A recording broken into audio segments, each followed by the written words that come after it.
Halo semuanya, selamat datang kembali di channel Pipcode Studio bersama saya Apip Saipullah. Di video kali ini kita akan melanjutkan seri React.js, di mana di video kali ini kita akan belajar sesuatu yang cukup menarik dan sering kali di-request, terutama kalau kita menggunakan React, ya, yaitu adalah menggunakan state management. Ketika kita ingin melakukan sebuah perubahan terhadap suatu state, gitu ya, terus kita sudah menerapkan konsep atomic design. Otomatis kan berarti ketika kita ingin melakukan perubahan di child komponennya, itu kita perlu mengirimkan handlernya atau set state-nya nantinya itu ke child-nya juga gitu ya. Contohnya di sini, kalau kita mau menambahkan ke keranjang, itu kan adanya di dalam cart product, yaitu di footer-nya. Nah, kita berarti harus mengirimkan sebuah function yaitu handle add to cart untuk memasukkan ke dalam state-nya nanti supaya nanti bertambah ya produknya di dalam cart-nya. Nah, itu kan berarti kita harus passing ya, artinya mengirimkan fungsi tersebut melalui props. Juga mungkin ketika kita nanti sudah menerapkan konsep atomic design yang seutuhnya, semakin banyak komponen yang ada di dalam aplikasi React kita, ketika kita ingin menggunakan state yang ada di parent paling luarnya atau paling atasnya, itu mau nggak mau berarti kita harus selalu mengirimkan state-nya itu ke child-nya. Nah, jadi fungsi dari state management ini adalah untuk memudahkan mengirim state tanpa kita harus menggunakan props ya. Jadi kita kirimkan ke child-nya props gitu ya untuk state-nya. Nah, itu kan ribet. Mungkin kalau hanya satu atau dua child aja itu masih masuk akal. Gimana kalau misalkan dari si parent ini dia punya child, child-nya punya child lagi, dan seterusnya gitu ya. Nah, itu kebayang sih gitu. Panjang banget gitu. Nah, ada beberapa yang bisa kita manfaatkan untuk membuat state management ini. Yang paling populer saat ini adalah menggunakan Redux ya. Nah, jadi Redux ini adalah katanya sebuah state container untuk JavaScript application ya. Nah, di sini bukan untuk React aja ya. Kalau Redux ini bisa kita gunakan juga untuk Node.js, untuk Vue, untuk Angular gitu ya. Jadi dia lebih general. Nah, ada satu lagi yang dimiliki khusus oleh React yang juga cukup populer dan sering digunakan, yaitu adalah Context.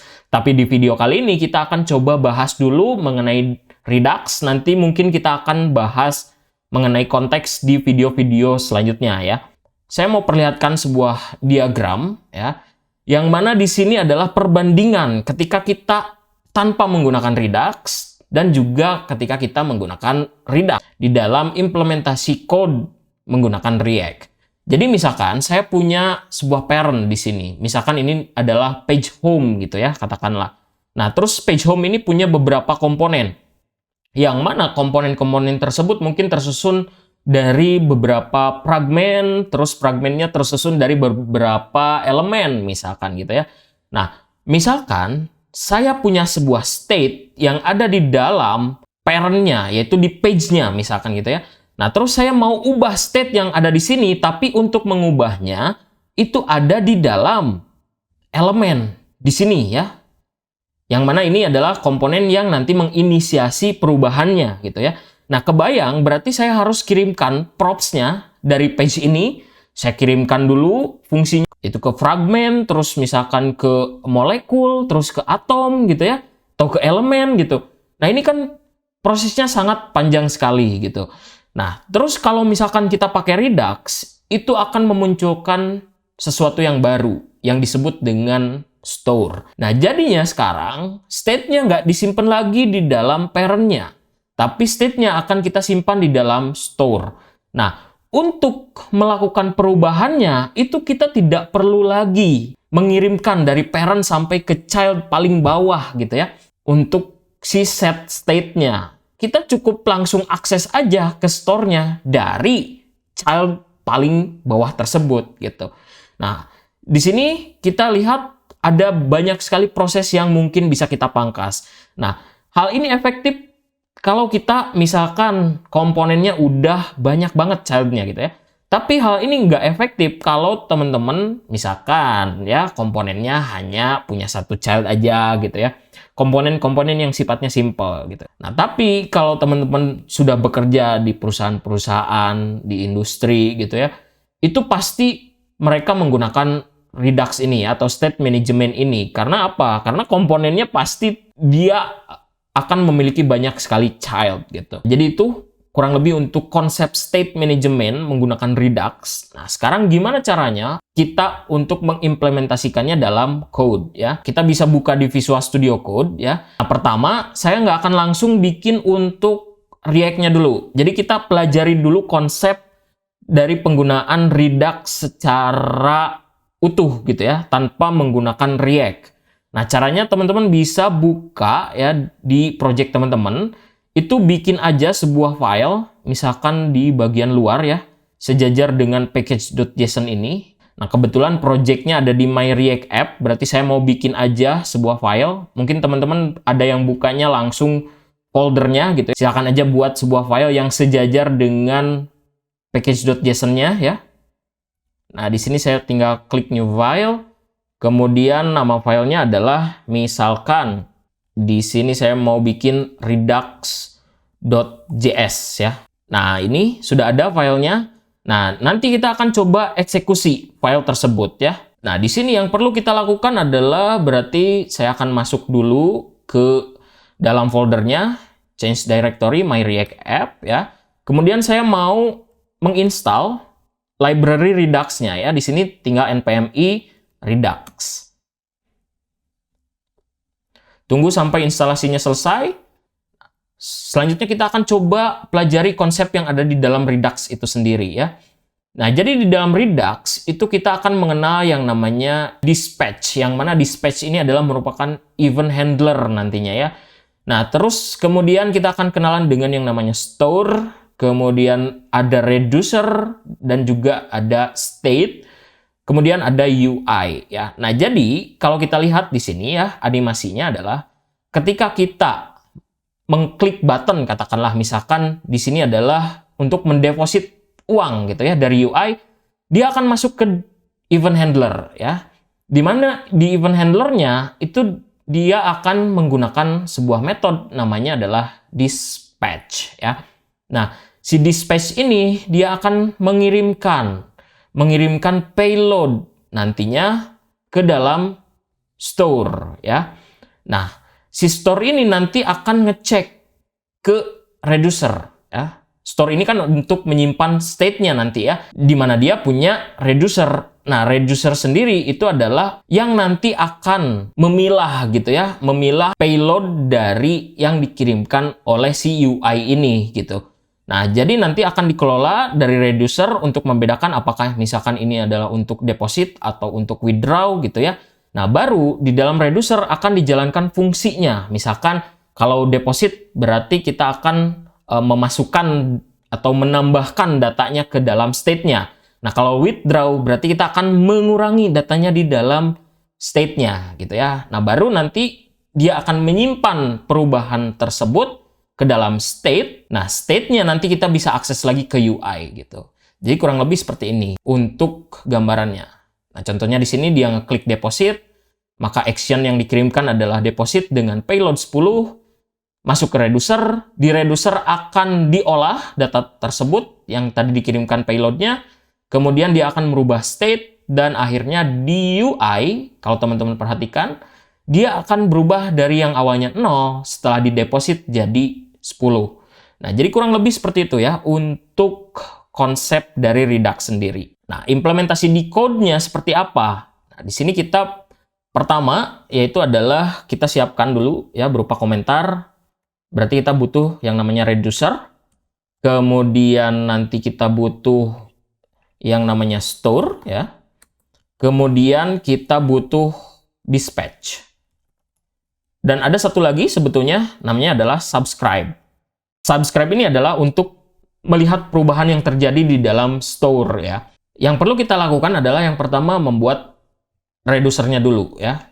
Nah, jadi kalau kita mau buat reducer itu kita bisa bikin const, terus nama reducernya apa? Misalkan di sini card reducer gitu ya. Dia adalah sebuah function ya, di mana dia punya parameter yaitu state dan action ya. Nah, di sini kita bisa define ya inisialisasi state-nya. Di sini saya mau bikin state awalnya yaitu adalah ada berupa card yang kita berikan dia array kosong gitu ya. Nah, jadi ini sebetulnya sudah sama dengan yang ada di dalam pages products yang kita bikin pakai useState ya, yaitu yang ini ya. Jadi kita punya sebuah state namanya card gitu ya, yang kita isi dengan array kosong. Nah, di dalam function ini nanti kita akan handle gitu ya si actionnya. Kalau misalkan actionnya nanti tipenya apa, kita akan melakukan sesuatu terhadap chartnya. Dalam hal ini, saya mau bikin aja dalam bentuk switch case ya. Nah, ini bisa gunakan switch, terus action dot type yang akan kita panggil ya. Nah, terus di sini case-nya tipenya apa? Dalam hal ini adalah nama fungsinya gitu ya. Nah, kalau kita lihat di yang sebelumnya, itu kita punya nama fungsinya adalah handle add to cart ya. Nah, handle add to cart ini kita akan coba bikin fungsinya di sini. Jadi case-nya kalau misalkan dia adalah add to cart, ini bebas aja ya. Case-nya mungkin bisa add cart juga boleh gitu ya. Nah, tapi biasanya kalau case ini dia harus huruf besar ya penulisannya. Nah, jadi kalau case-nya dia adalah add to cart, maka kita akan manipulasi yang ada di dalam state-nya gitu ya. Kita tinggal return di sini. Nah, ini harus menggunakan seperti ini. Titik 3 state artinya adalah kita akan tetap memasukkan apapun yang ada di dalam state sebelumnya. Misalkan di sini bukan card aja ya. Misalkan ada state yang lain, yaitu adalah misalkan state login gitu ya.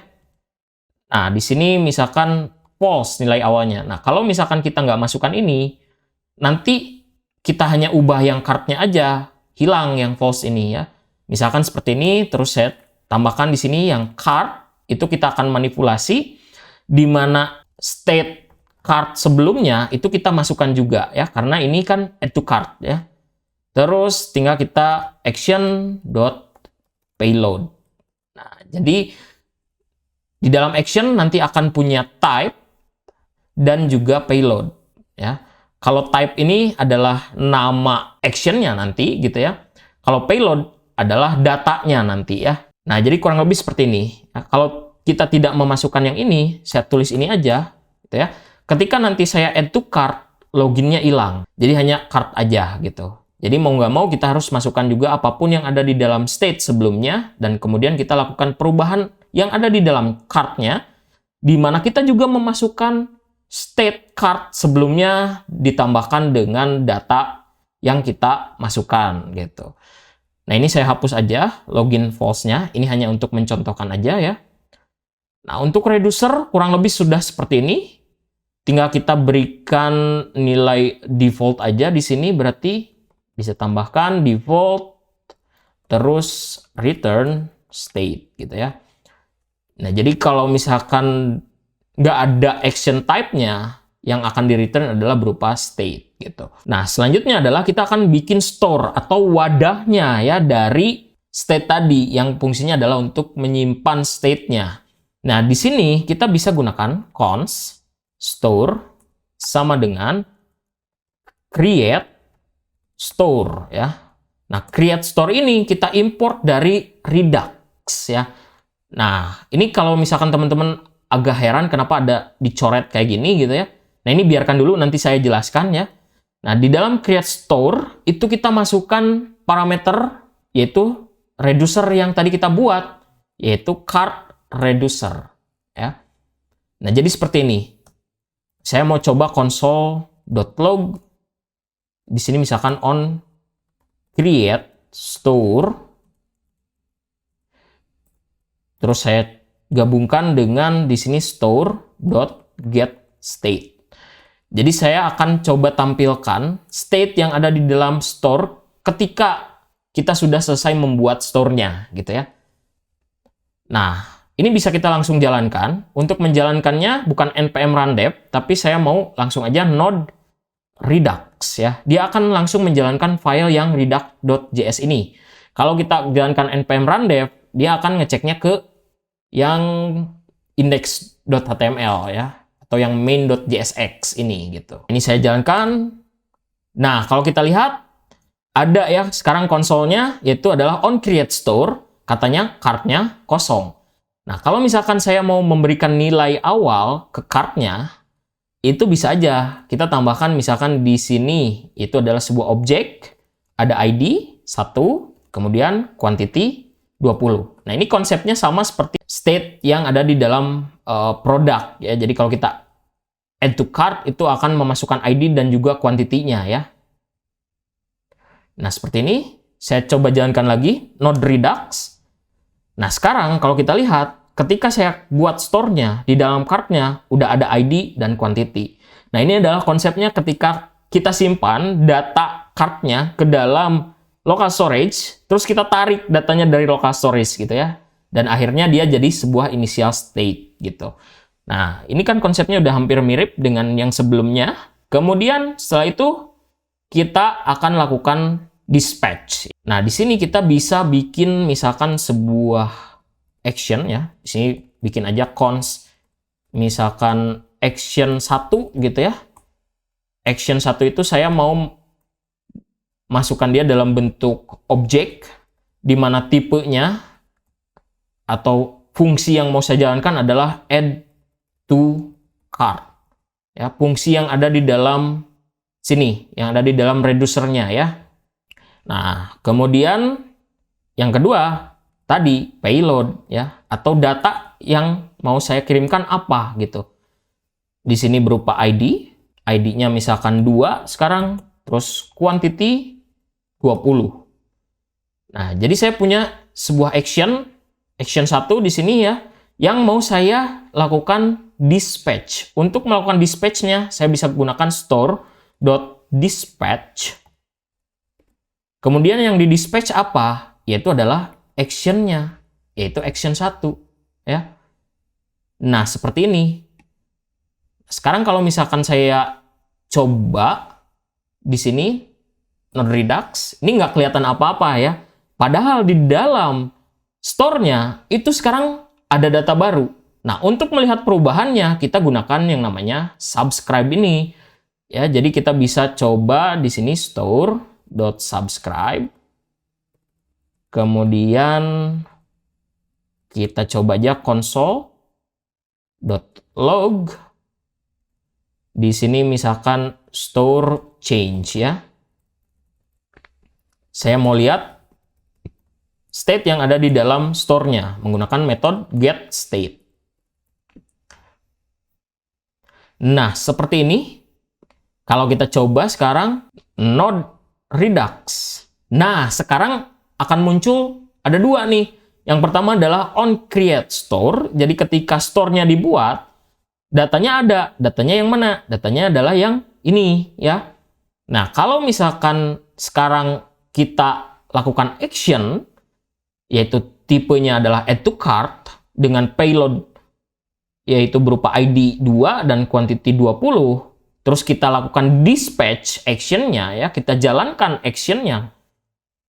Kalau kita lihat ya, dia akan masuk ke dalam switch yang ini ya. Terus case-nya tadi add to cart, yang dijalankan adalah dia akan merubah state cart-nya gitu ya. Ditambahkan dengan action.payload, apa yang ada di dalam payload ini. Jadinya sekarang yang ada di dalam cart itu ada yang kita init di awal, kemudian ada yang kita lakukan di action 1, yaitu menambahkan ID 2 dengan quantity 20. Nah, ini kalau misalkan saya mau tambahkan lagi, bisa aja gitu ya. Saya tambahkan lagi. Ini saya copy aja, saya ubah ini jadi action 2, dispatch action 2. Misalkan di sini saya mau ubah jadi ID 10, quantity 5 misalkan ya.